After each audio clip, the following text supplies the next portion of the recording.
उनके इन अभिनेत्रियों ने पैसे के लिए की शादी। टीना अंबानी आज भले ही अंबानी परिवार की बहू हैं, लेकिन एक समय था जब उनके हुस्न के चर्चे फिल्म इंडस्ट्री में काफी हुआ करते थे।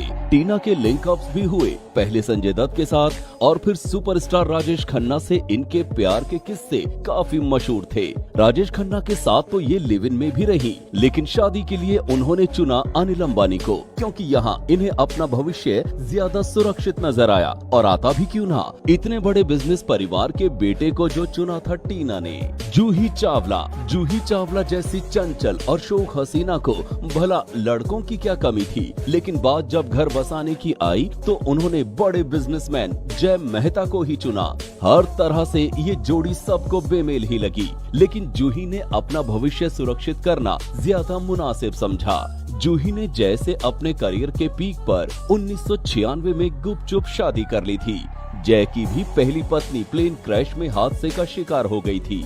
जूही के अनुसार जय ने बुरे वक्त में उन्हें संभाला, और जहां तक बात रोमांस की है तो जय ने जूही को ट्रक भरकर फूल भेजे थे, जिससे जूही का दिल पिघल गया।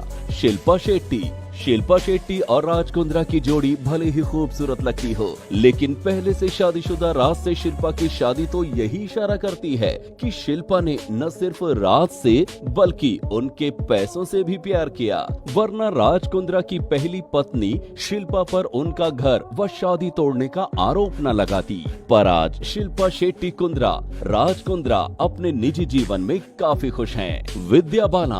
विद्या बालन में कम टैलेंट नहीं और उनके दीवानों की भी कोई कमी नहीं, लेकिन फिर भी विद्या ने 2 बार तलाक ले चुके जाने माने प्रोड्यूसर सिद्धार्थ रॉय कपूर की तीसरी पत्नी होना स्वीकारा। हालांकि ये विद्या का निजी मामला है, पर कहा तो ये भी जाता है कि सिद्धार्थ जैसे नामी और पैसे वाले से भला कौन शादी नहीं करेगा। आयशा टकिया जैसी चुलबुली और खूबसूरत अदाकारा का नाम जब फरहान आजमी के साथ जुड़ा तो सबको हैरानी हुई कि भला इसे लड़कों की क्या कमी थी, क्योंकि दोनों की जोड़ी कहीं से परफेक्ट नहीं लगती। लेकिन जब किसी के पास पैसा हो तो उसमें सबको परफेक्शन नजर आने लगता है। आयशा को भी आया होगा, तभी तो वो फरहान से शादी करने में जरा भी नहीं हिचकिचाई। करीना कपूर जो अब बन चुकी हैं मिसेज नवाब, उनको कैसे भूला जा सकता है। शाहिद कपूर से प्यार तो किया, लेकिन जब शादी की बात आई तो वो सैफ की हो बैठी। बहुत लोग मानते हैं कि शाहिद के साथ इतना प्यार होने के बाद भी करीना ने पैसों की वजह से ही सैफ को चुना, वरना सैफ उनसे उम्र में इतने बड़े और 2 बच्चों के बाप थे, फिर भी करीना को वो सेक्सी लगे। भला नवाब खानदान की बहू कौन नहीं बनना चाहेगा।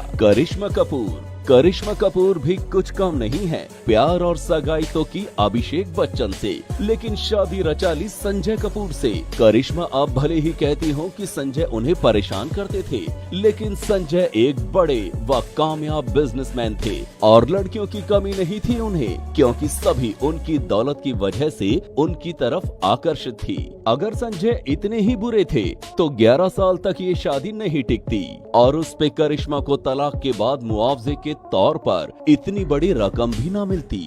रानी मुखर्जी बेहतरीन अदाकारा हैं, लेकिन पैसों का मोह तो वो भी नहीं छोड़ पाई, तभी तो आदित्य चोपड़ा से शादी कर बैठी। आदित्य पहले से शादीशुदा थे, लेकिन उन्हें रानी से प्यार हो गया और तलाक के बाद ही उन्होंने रानी को डेट करना शुरू किया। पर रानी की क्या मजबूरी थी कि इस बेमेल रिश्ते को शादी तक ले जाती। लेकिन शादी हुई और आदित्य, जो कैमरा तक फेस नहीं कर पाते, रानी के पति बने। सबको यही लगता है कि प्यार नहीं बल्कि पैसा भी बड़ी वजह है इस शादी की। अमृता अरोड़ा ने करियर में तो कुछ कमाल किया नहीं और अपने अफेयर्स के चलते भी चर्चा में रही, तो शादी उनसे भी नहीं की, क्योंकि शादी के लिए उन्होंने एक अमीर ज़्यादा जो चुना। जी हाँ, शकील लड़क मुंबई में एक कंस्ट्रक्शन कंपनी के मालिक हैं और काफी अमीर हैं। श्रीदेवी हालांकि हम सब के बीच नहीं है, पर उन्होंने भी खुद से 8 साल बड़े आदमी बोनी कपूर से शादी की थी। दोनों की जोड़ी लोगों को बहुत अटपटी लगती थी, लेकिन सूत्रों की माने तो श्रीदेवी की खूबसूरती ने बोनी कपूर को उनका दीवाना बना दिया था। वहीं श्रीदेवी भी उन्हें अपना दिल दे बैठी थी, जिसके बाद साल 1996 में उन्होंने शादी कर ली।